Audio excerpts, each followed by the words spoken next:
21st degree. NOACHITE, or Prussian Knight.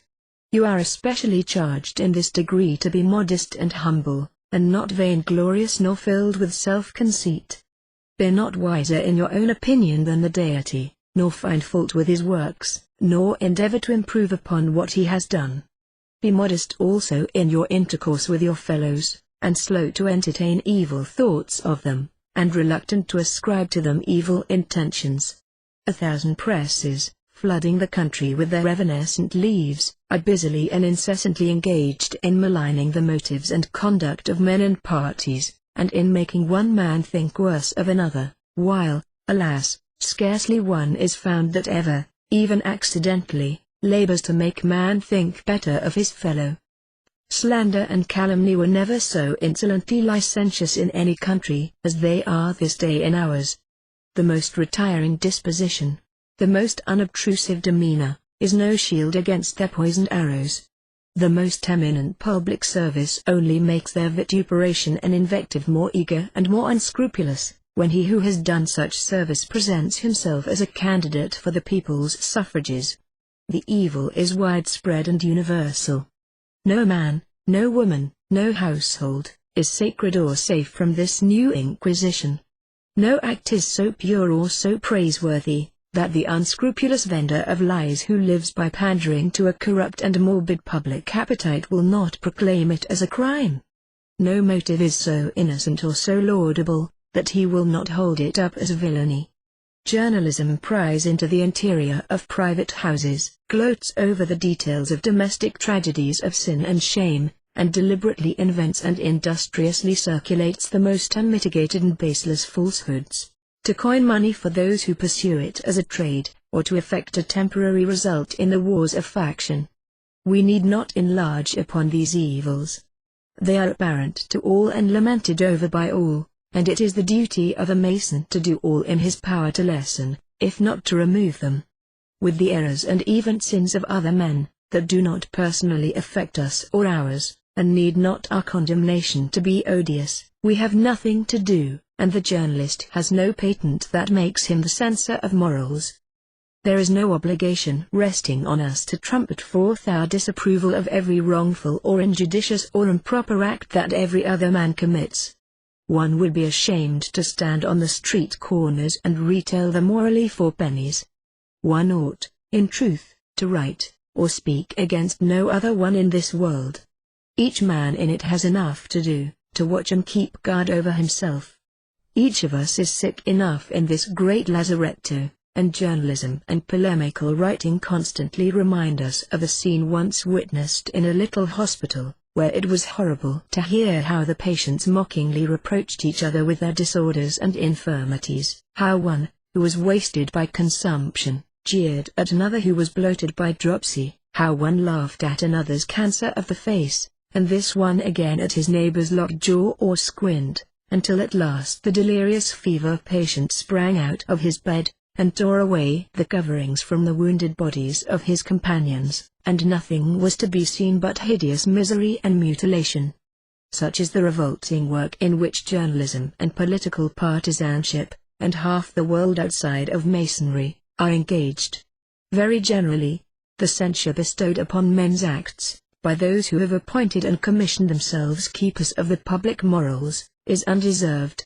Often it is not only undeserved, but praise is deserved instead of censure, and, when the latter is not undeserved, it is always extravagant, and therefore unjust. A Mason will wonder what spirit they are endowed withal, that can basely libel at a man, even, that is fallen. If they had any nobility of soul, they would with him condole his disasters, and drop some tears in pity of his folly and wretchedness, and if they were merely human and not brutal, nature did grievous wrong to human bodies, to curse them with souls so cruel as to strive to add to a wretchedness already intolerable. When a Mason hears of any man that hath fallen into public disgrace, he should have a mind to commiserate his mishap, and not to make him more disconsolate. To envenom a name by libels, that already is openly tainted, is to add stripes with an iron rod to one that is flayed with whipping, and to every well-tempered mind will seem most inhuman and unmanly. Even the man who does wrong and commits errors often has a quiet home, a fireside of his own, a gentle, loving wife and innocent children, who perhaps do not know of his past errors and lapses past and long repented of, or if they do, they love him the better, because, being mortal, he hath erred, and being in the image of God, he hath repented. That every blow at this husband and father lacerates the pure and tender bosoms of that wife and those daughters, is a consideration that doth not stay the hand of the brutal journalist and partisan, but he strikes home at these shrinking, quivering, innocent, tender bosoms, and then goes out upon the great arteries of cities, where the current of life pulsates, and holds his head erect, and calls on his fellows to laud him and admire him, for the chivalric act he hath done, in striking his dagger through one heart into another tender and trusting one.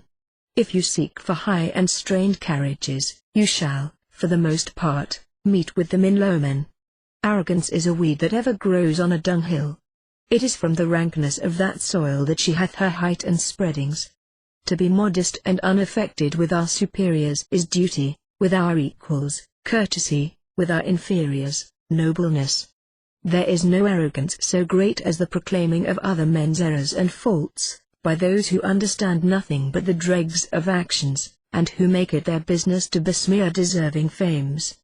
Public reproof is like striking a deer in the herd, it not only wounds him, to the loss of blood, but betrays him to the hound, his enemy. The occupation of the spy hath ever been held dishonorable, and it is none the less so, now that with rare exceptions editors and partisans have become perpetual spies upon the actions of ochre men. Their malice makes them nimble-eyed, apt to note a fault and publish it, and, with a strained construction, to deprave even those things in which the doers' intents were honest. Like the crocodile, they slime the way of others, to make them fall, and when that has happened, they feed their insulting envy on the life-blood of the prostrate. They set the vices of other men on high, for the gaze of the world, and place their virtues underground, that none may note them. If they cannot wound upon proofs, they will do it upon likelihoods, and if not upon them, they manufacture lies, as God created the world, out of nothing, and so corrupt the fair tempter of men's reputations, knowing that the multitude will believe them, because affirmations are apter to win belief, than negatives to uncredit them, and that a lie travels faster than an eagle flies, while the contradiction limps after it at a snail's pace, and, halting, never overtakes it.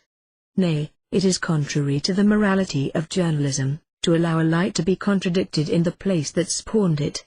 And even if that great favor is conceded, a slander once raised will scarce ever die, or fail of finding many that will allow it both a harbor and trust. This is, beyond any other, the age of falsehood. Once, to be suspected of equivocation was enough to soil a gentleman's escutcheon, but now it has become a strange merit in a partisan or statesman, always and scrupulously to tell the truth. Lies are part of the regular ammunition of all campaigns and controversies, valued according as they are profitable and effective, and are stored up and have a market price, like saltpetre and sulfur, being even more deadly than they. If men weighed the imperfections of humanity, they would breathe less condemnation. Ignorance gives disparagement louder tongue than knowledge does. Wise men had rather know, than tell. Frequent dispraises are but the faults of uncharitable wit, and it is from where there is no judgment, that the heaviest judgment comes, for self-examination would make all judgments charitable. If we even do know vices in men, we can scarce show ourselves in a nobler virtue than in the charity of concealing them, if that be not a flattery persuading to continuance. And it is the basest office man can fall into, to make his tongue the defamer of the worthy man. There is but one rule for the Mason in this matter. If there be virtues, and he is called upon to speak of him who owns them, let him tell them forth impartially. And if there be vices mixed with them, let him be content the world shall know them by some other tongue than his. For if the evildoer deserve no pity, his wife, his parents, or his children, or other innocent persons who love him may, and the bravo's trade, practiced by him who stabs the defenseless for a price paid by individual or party, is really no more respectable now than it was 100 years ago, in Venice. Where we want experience, charity bids us think the best, and leave what we know not to the searcher of hearts, for mistakes, suspicions, and envy often injure a clear fame, and there is least danger in a charitable construction. And, finally, the Mason should be humble and modest toward the grand architect of the universe, and not impugn his wisdom, nor set up his own imperfect sense of right against his providence and dispensations, nor attempt too rashly to explore the mysteries of God's infinite essence and inscrutable plans, and of that great nature which we are not made capable to understand. Let him steer far away from all those vain philosophies, which endeavor to account for all that is, without admitting that there is a God, separate and apart from the universe which is his work, which erect universal nature into a God, and worship it alone, which annihilates spirit, and believe no testimony except that of the bodily senses which, by logical formulas and dexterous collocation of words, make the actual, living, guiding, and protecting God fade into the dim mistiness of a mere abstraction and unreality, itself a mere logical formula. Nor let him have any alliance with those theorists who chide the delays of Providence and busy themselves to hasten the slow march which it has imposed upon events, who neglect the practical, to struggle after impossibilities, who are wiser than heaven, know the aims and purposes of the Deity, and can see a short and more direct means of attaining them, than it pleases him to employ, who would have no discords in the great harmony of the universe of things, but equal distribution of property, no subjection of one man to the will of another, no compulsory labor, and still no starvation, nor destitution, nor pauperism. Let him not spend his life, as they do, in building a new Tower of Babel, in attempting to change that which is fixed by an inflexible law of God's enactment, but let him, yielding to the superior wisdom of Providence, content to believe that the march of